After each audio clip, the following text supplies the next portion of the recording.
All right, welcome everybody. Welcome to Braxton College Live. We're here on several different social media networks on Facebook, Instagram, LinkedIn, YouTube. My name is Bill McGrath. I'm the Vice President of Braxton College in charge of academic affairs. So right now on the second Wednesday and the fourth Wednesday of every month, we're here doing some live sessions talking about different topics within our industry, whether that's fire, EMS, medical, management, everything that affects our industry. Before we get started, I want to apologize for 2 weeks ago. We had some technical difficulties with Michael Hampson. So we were going to meet with Michael. He's a local firefighter, and we're going to talk about behavioral health with firefighters, which is such an important topic. We promised to revisit Michael. He'll be in one of the April sessions for sure, so we can get back. So keep an eye on our social media posts and see when that date's going to be, but most likely the second Wednesday in April, we'll have Michael back.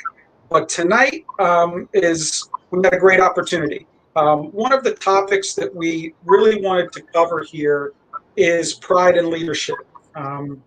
Most of us are fire-based. I do work as a battalion chief as well, along with the college. So, this is something near and dear to our heart. And we're very fortunate in Florida to have some fantastic leaders throughout the state. So when we talked about this topic, Chief Dave Downey was the first one we all mentioned that we had to get him here and talk about pride and leadership. So Chief Downey is a retired chief from Miami-Dade Fire Rescue with 40 years of experience, right, Chief?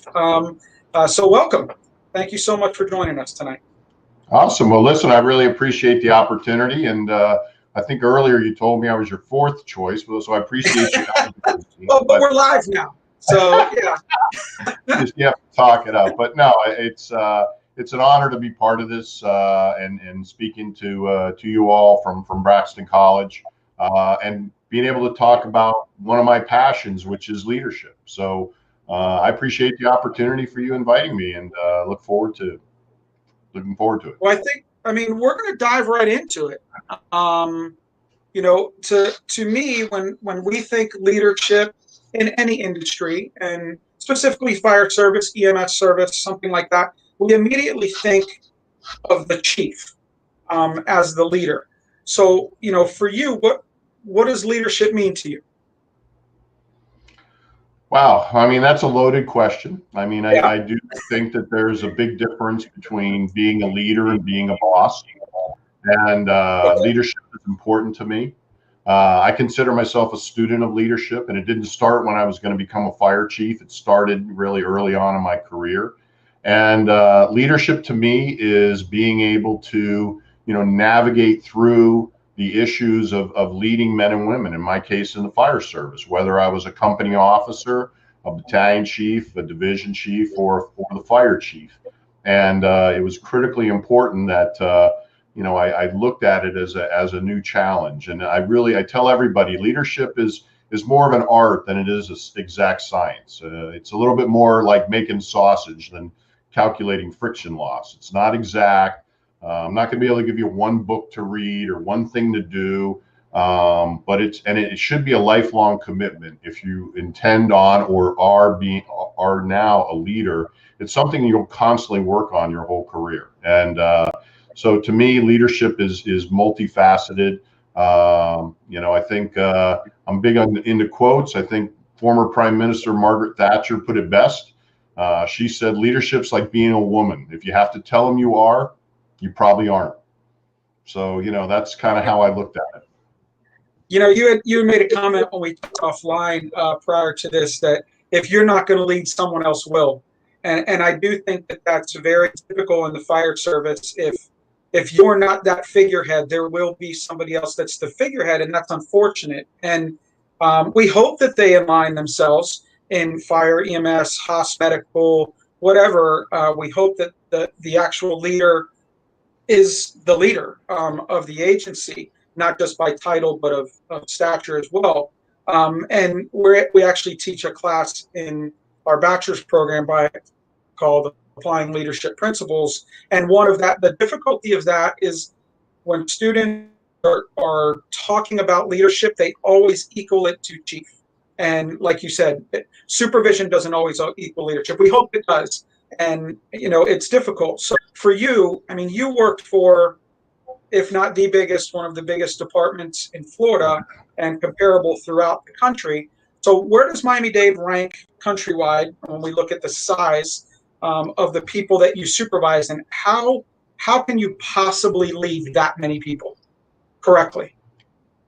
Well, I mean, first off, I'm not leading all of those people. I happen to hold the position of fire chief, but I Right. have leaders that work with me that allow the organization to be successful. It can't be just one person. I don't care how big the organization or small it is. I mean, Miami-Dade is relatively large. I mean, we're the largest in the southeastern United States, and depending on the day of the week, sixth or seventh largest in the country, but one of the top 10. But it wasn't big to me because I'd spent so many years there that it was just my fire department. And I Right. think the key is, and certainly my success I had, if I had any as fire chief, was inspiring others to lead and inspiring others to take on that role and drilling all the way down. I mean, every officer that was promoted while I was fire chief, whether you were a lieutenant or an assistant fire chief, you came to see me and we had a little talk. And I talked about the qualities that I look for in a leader, but I don't tell somebody you need to do 1, 2, 3, 4. Everybody kind of finds their own way of addressing. So for me, it was easy. And people that executed and did the job. And that's, so when you're the chief, and it's great that you segue that you met with everybody as well. So do you, when you speak to company officers, battalion officers, district, and this could be again any organization, those that you directly supervise, do you try and create the culture within your organization and have them instill that culture to those that report to them? Culture is a tough thing. It's hard to measure. It's hard to kind of put your finger on. I think as any leader, you create a culture, and it kind of so I would tell new company officers, their firefighters are going to take on the persona of that company officer. That person's miserable, complains about everything. The whole world's against them. That's the way the crew's going to be. Not 100%, but a lot. And as you move up through the organization, it's the same thing. A battalion chief, I would say, listen, your companies are going to take on your persona. They're gonna act like you. You're going to create that. So what I would try to do is not necessarily say this is what we do, but I certainly would try to impart what I thought was important in the fire service, taking care of our own, making sure that you're accountable. I tell every new officer, listen, I want you to make decisions, and I know you're going to make mistakes. And what defines you and what defines all of us is how we recover from those mistakes. And it's the same thing in leadership. And so to be afraid to make a mistake is actually making a decision, right? So make the decision, learn from it, and move forward. And so I would try to instill some values that, I hope would translate into what they're doing day in and day out.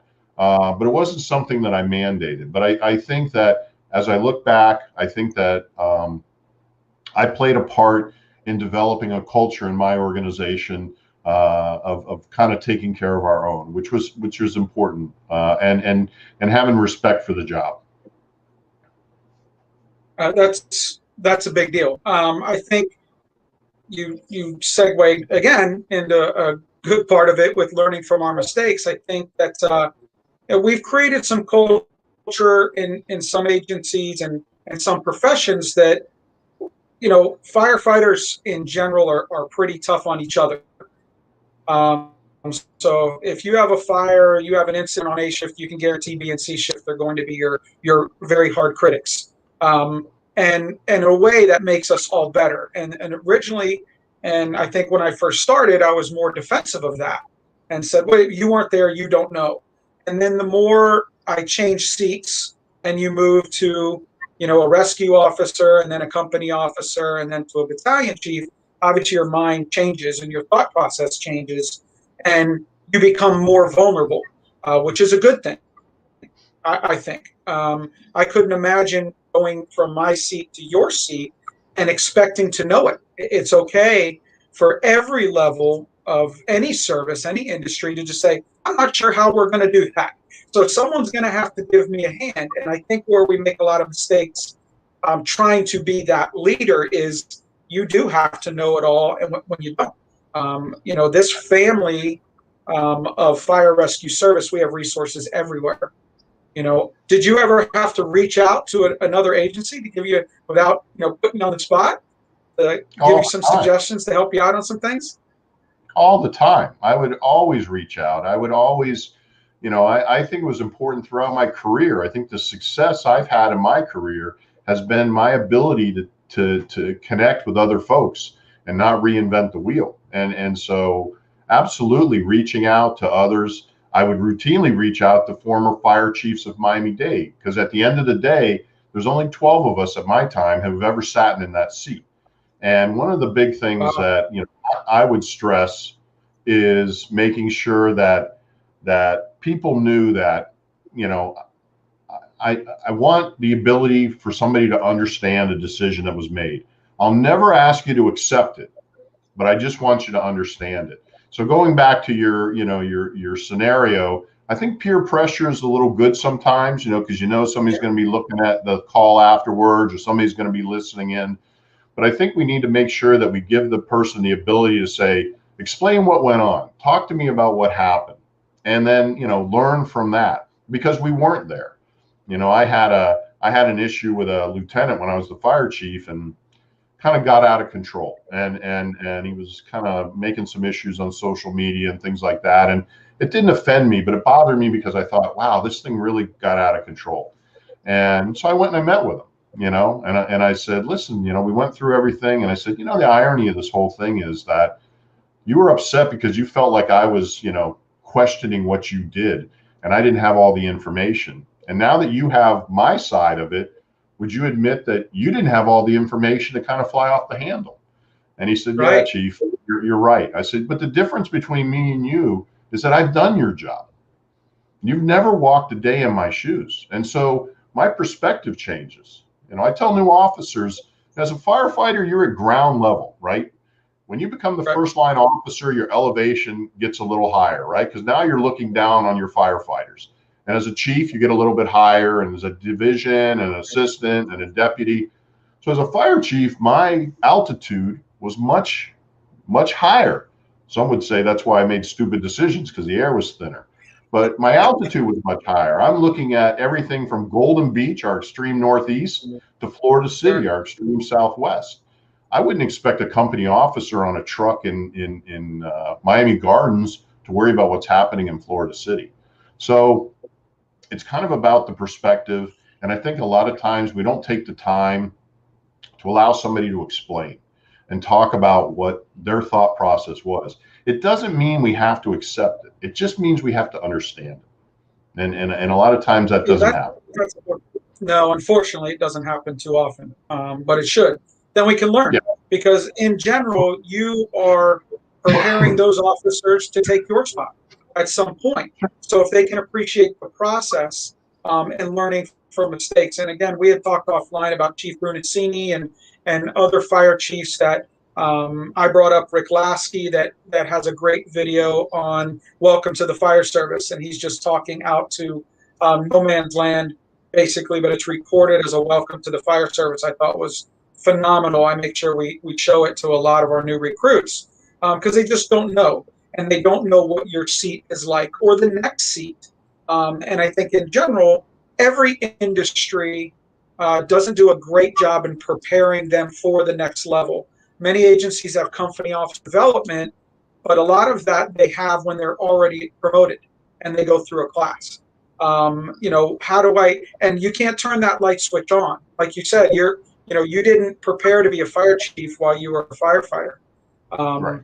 And no one probably expects that, but I think people judge you as the fire chief as you were as a firefighter. So that's kind of unfair some of the times too. So we all have to realize that. So I definitely appreciate that. So as the next thing, I know that um, you have a bachelor's degree, a master's degree. I have the same, and I think in the beginning part of my career, I didn't appreciate education until I started to move up and appreciate that not only as the status and the piece of paper and to show that you can accomplish a longer goal because they do take some time, but I think that you can learn to be a better leader. I think one of the challenges though now, and you probably experience it much more than I have, is the generational differences. So when you're at a fire chief level, how can you impact the 20-year-olds versus the old people like me that have different learning styles or response to some of your comments, your email, your posts, anything like that? Do you take those into consideration as fire chief? Oh, absolutely. I mean, I'm certainly, I never thought I'd be one of the older guys, but I am one of the older guys. And, one of the things, and thank goodness I had a lot of smart people around me, but, when I became the fire chief, one of the things that my public affairs manager told me was, she said, you have to be on social media. You have to be able to connect. That's how our younger firefighters are connecting. I did a monthly video. I mean, you can see, right? I got a face for radio. I don't like being filmed, but I would do a monthly video to the fire department, and I never thought it was worth anything. And it was amazing to me how many firefighters looked at that and felt like it was important to get updated and things such as that. It's important to try to connect with the different generations and have, again, that understanding. I mean, sometimes we get frustrated perhaps with the newer generation because the attention span is much shorter and they process things a lot faster. But there's a tremendous benefit to that too. And so we have to kind of look at that. But what we can't do is throw up our hands and say, well, the place is falling apart. We're losing everything. I think the new generation is going to be great for the fire service. And I think that, one of the things is we don't want to lose some of our tradition. We don't want to lose some of our history. And that's what us older guys should be doing is trying to impart that, and also trying to develop, those new people. I mean, that's my passion, right? I mean, when I left the fire service, everybody thought I was going to, be president. But my passion is to develop leaders, and that's where I want to be. That's where I want to work. And I think it's to all of us, you, me, and the older folks in the fire service to do that and have that commitment. And then the other thing, that you touched I never thought that I'd be doing this I never thought I'd be doing this for 27 years, and then all of a sudden you're like, oh my gosh! And the people who start, and this may, and I'm sure some of the people viewing could disagree, but I've never been the philosophy is, hey, you're brand new, you don't have a comment yet. You have to be quiet and listen and learn. I think every new employee, whether they're coming out of the fire academy, EMT school, nursing school, or medical school, has something to provide. I think it will make them better if they open their ears just as much. But I do think that they have something to give at all levels. And I think a leader, a supervisor, a ranking officer, whoever, does themselves an injustice by not listening. And I'm not saying on an emergency scene, but day-to-day operations, I think that makes a big difference. Oh, absolutely. Absolutely. And everybody has their part to contribute, whether it's the senior firefighter or the most junior firefighter. And that's the goal of the leader, is to kind of take all that information, process it, balance it, and then make the decision, right? And I would tell the lieutenants, you've got 51% of the vote, right? Listen to everybody, then you have to make the decision. And that worked all the way up. I would listen to my staff as the fire chief, and at the end of the day, I had 51% of the vote, and I would make the decision. And you know what? Plenty of decisions I made were terrible, and I learned from those decisions, and said, I'm not going to do that again. And so that's what, makes us better. The one other topic I did want to talk about, we've been at it for 20 minutes already. I wanted to, as the title of this talk was pride in leadership. I think pride, and you did touch on it, the old guys talk about tradition. We didn't talk about tradition when I was a rookie. I can tell you that I didn't. And the longer you're there, you want to make sure the legacy or the people that are there now are remembered. Chief Ty Vassal, I hope he's watching, but Ty Vassal constantly talks about these are the good old days. We're going to be saying that. So, pride in itself, and we'll talk more specifically about the fire service. I think the fire service does a great job on pride. I don't think we're getting away from it, but I do think that there's some areas throughout the country that do it better. I know of just some South Florida fire departments, I can say yes, not so much, that do it better. Do you think pride comes from leadership? I think leadership sets the tone. I think leadership, kind of sends the message. And yes, I think it plays a role. I can tell you in my organization, and tradition is important to me. We're known for the green fire trucks, right? I mean, if I started a fire department, I would never paint a fire truck that color. But that's what our organization was known for. And when I got on, we had the green fire trucks and the gray uniforms. And so when we were making a huge apparatus purchase, right, we were buying 32 fire engines at one time. That's where I imposed my sense of tradition and said, we're going to have green trucks with gray roofs because we're going to bring back the green and gray, which is the history, part of the history, not the all history of my organization, but it touched on that. And then one of the other things which was important to me, and there are some that weren't happy about it, but I was a big fan on allowing stations to, create a culture, create an image, making sure that it's professional, but, having a logo, having a patch, we went as far as that, we did an annual calendar for the fire department. And one year we did a competition. The best 12 station logos would be on the calendar.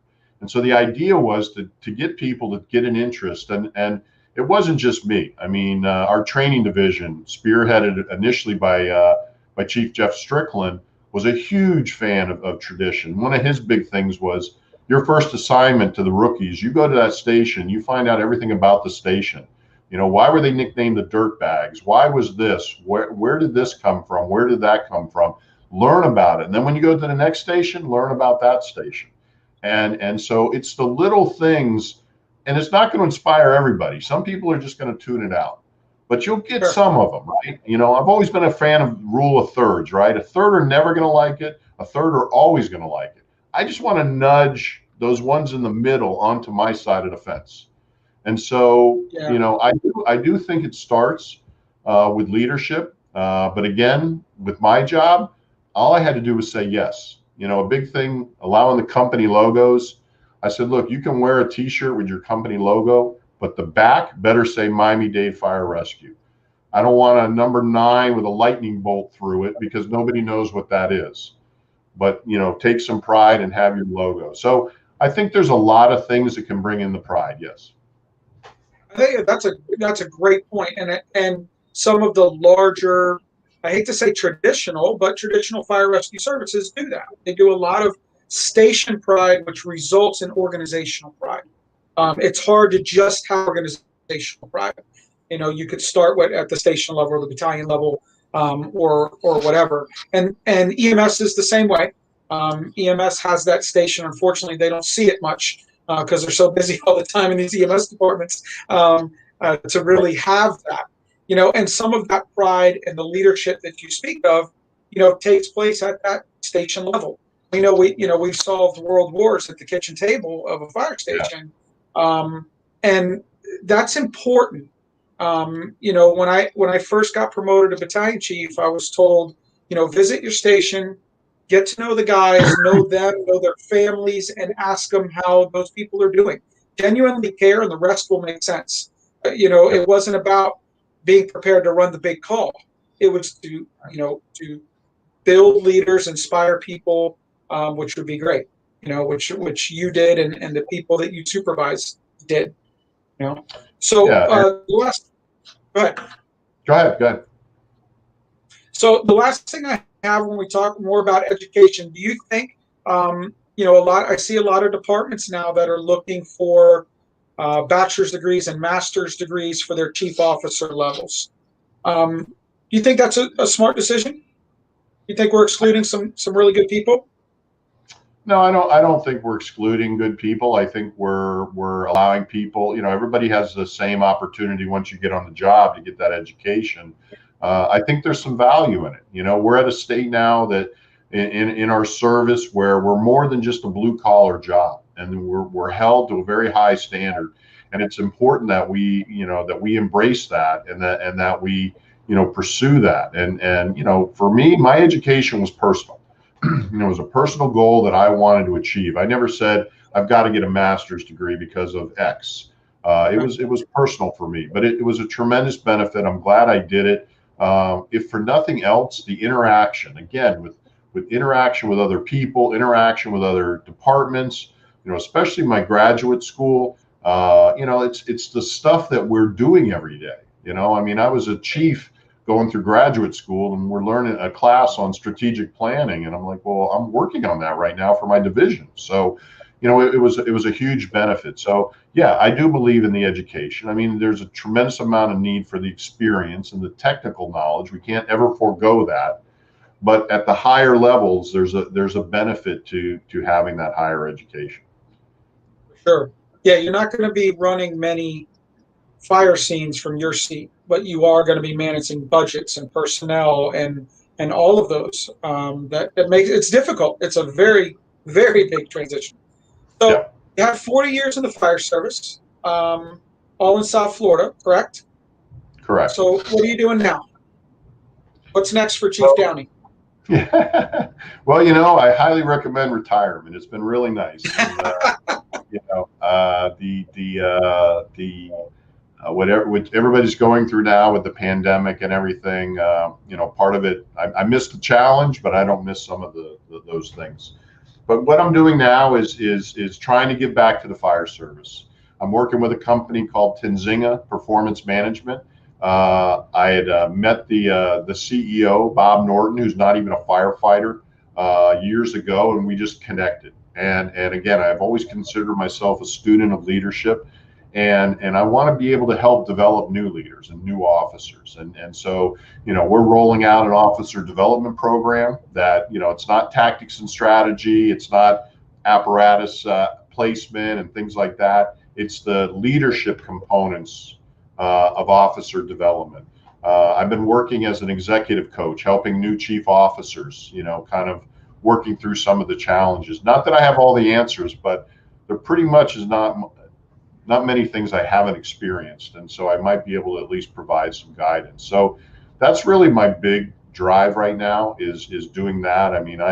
I was fortunate to have a lot of experiences in the fire service, but I really think what I can do, what I can give back is developing future leaders. And so that's why I went to work with Tinzinga, and really enjoying it, and looking forward to working with the fire service, and not just fire, EMS, Right. any of the public safety, because I think you touched on it in the very beginning. It's pretty much the same thing. Leadership is leadership. Whether you have one person reporting to you or 2,200 people reporting to you, at the end of the day, leadership is leadership. So that's kind of what I'm doing now, besides being a grandfather and still trying to be a decent husband. It's working out pretty good. Well, you can tell just from your background, the pride you've had in this service. We talked about the coin collection behind you and the special one right in between there that we kind of still see that mean a lot to you, which creates some cool opportunity. So if you don't mind just closing up with that, you tell that story of, that coin you got behind you, which is pretty cool. Great story. Yeah, I like a lot of us have collected coins over the years, but the one in the center there is a picture of at the time President of the United States, President Obama, who I was fortunate enough to meet with and do a hurricane briefing before the beginning of one of the hurricane seasons. So I did part of the briefing for search and rescue and things, and at the end of it, we were able to shake hands, and unbeknownst to me, I was trying to slip him my coin. He slipped me his coin. So, the way you exchange challenge coins is through a handshake. And so not only do I have the president's coin, but I have the picture of us shaking hands and him giving me his coin. So that was kind of special for me, because it kind of sums up what challenge coins are all about. Yeah, absolutely. That's fantastic. And thank you so much. We've been here for 30 minutes, and I appreciate everybody that's tuning in. I'll leave you with basically the open floor. If I was the new officer, just promoted, what type of guidance would you give me? I tell them all the same thing. I learned a long time ago, it's a lot easier making suggestions than it is decisions. But as a leader, you have to make decisions, and you're going to make mistakes. It's how we learn from those mistakes that make us better. And so make the decisions, learn from it, and move forward. Take into account the feedback from your crew, from the most junior firefighter to the most senior firefighter. But at the end of the day, you have to make the decision. You're going to be held accountable for that decision, and continue to develop. Don't just say, I got the badge, I'm the lieutenant, I'm the captain, I'm the chief now. You have to respect me. Respect is earned. Respect is not given. So it must be earned, and continue to develop and become a student of leadership. If you're going to be a leader, you've got to be a student at it. And I really appreciate the opportunity. I had a great time. Hopefully I didn't ramble on too much. And I love what you all are doing. And if I can be of any help to anybody out there, don't hesitate to reach out. And, I'm here. And how do they find Tanzinga? I guess it's Tanzinga.com. I'm not that good still with the social media stuff, but okay. But they can find it online. Yeah, they can find it online, and they can shoot me a line at DowneyD@Tanzinga.com. So you caught me off guard there. I should have been ready for that. All right. It's all right. Well, I do appreciate your time. I hope everybody enjoyed it. I look forward to talking to you again. So again, thank you very, very much. And I hope everybody joins us on the second Wednesday of April. We're most likely going to talk about firefighter behavioral health and how we can take care of our own. Okay. So everybody have a good night. Thanks again, Chief. All right. Thank you.